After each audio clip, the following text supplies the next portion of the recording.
આપનું સ્વાગત છે। શિનોર ગોપાલ કોટન જીન ખાતે ભાજપ કાર્યકર્તા સંમેલનનું આયોજન કરાયું।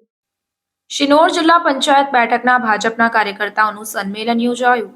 ભરૂચ લોકસભાના ભાજપના ઉમેદવાર મનસુખ વસાવાની ઉપસ્થિતિમાં સંમેલનનું આયોજન કરવામાં આવ્યું। મનસુખ વસાવાએ કાર્યકર્તાઓને બુથને મજબૂત કરવા માટે આહવાન કર્યું ત્યારે 5 લાખની લીડથી ચૂંટણી જીતવાનો મનસુખ વસાવાએ હુંકાર કર્યો। વડોદરા જિલ્લા ભાજપ સંગઠન પ્રમુખ સતીશ પટેલ સહિત ભાજપના હોદ્દેદારો અને કાર્યકરો મોટી સંખ્યામાં ઉપસ્થિત રહ્યા હતા। યોજના ડાયરેક્ટ લાભાર્થીના ખાતામાં જમા થાય સહાયની રકમ એ રીતની આખી વ્યવસ્થા ઊભી કરી છે। અગાઉ કોંગ્રેસના દિવંગત વડાપ્રધાન એવું બોલતા હતા કે અમે દિલ્હીથી ₹1 મોકલીએ છીએ તો લાભાર્થી સુધીને 10 પૈસા પહોંચે છે અને 90 પૈસાની ખાયકી થઈ જતી હતી।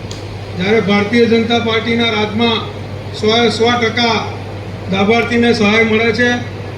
ભરૂચ લોકસભા ખૂબ મોટા માર્જિનથી જીતવા માટે તમામ વિધાનસભાની અંદર જિલ્લા પંચાયત દીઠ કાર્યકર્તા સંમેલન બોલાવવામાં આવી રહ્યા છે।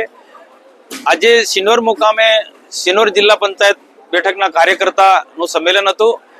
એક જિલ્લા પંચાયતની બેઠકમાં કાર્યકર્તાને અમે અપીલ કરીએ છીએ કે એક બૂથ પર કાર્યકર્તાએ જવાનું છે અને સરકારના જે ભૂતકાળની અંદર કરેલા કામો છે, વિધવા પેન્શન, વૃદ્ધા પેન્શન, પ્રધાનમંત્રી કિસાન સન્માન નિધિ, પ્રધાનમંત્રી આવાસ ઉપરાંત રોડ રસ્તાથી માંડીને જે વિકાસના જે કામો થયા છે અને રાષ્ટ્રીય હિતમાં જે કામો થયા છે, રામ મંદિર 370મી કલમ હટાવી છે, આ બધી જ બાબતો મતદારોને સમજાવવાનું છે અને બૂથમાં વધુમાં વધુ ભારતીય જનતા પાર્ટી તરફે મતદાન થાય અને બૂથ જીતવાના ગણિત સાથે અમે આ જિલ્લા પંચાયત બેઠકના કાર્યક્રમો કરી રહ્યા છે અને ખૂબ સફળ રીતના અમારા કાર્યક્રમો એક જિલ્લા પંચાયત પ્રમાણે ખૂબ સુંદર રીતના થઈ રહ્યા છે અને એના માટે કાર્યકર્તા માટે હું ખૂબ અભિનંદન આપું છું। ભારત માતા કી જય, ભારત માતા કી જય।